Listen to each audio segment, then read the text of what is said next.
Hello friend, welcome back to my channel. आज का word है बिकम। बिकम बिकम का हिंदी में अर्थ होता है बनना, हो जाना, परिवर्तित होना, बनकर तैयार होना।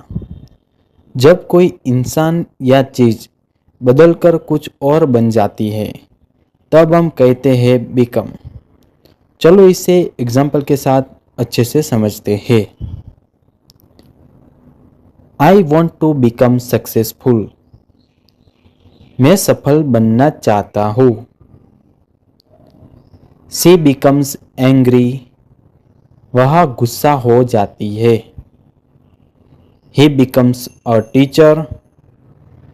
वह शिक्षक बनता है। सो फ्रेंड, आज का वर्ड था बिकम। अब आप कमेंट में लिखो आई विल बिकम स्ट्रॉन्ग। मिलते हैं नेक्स्ट वीडियो के साथ।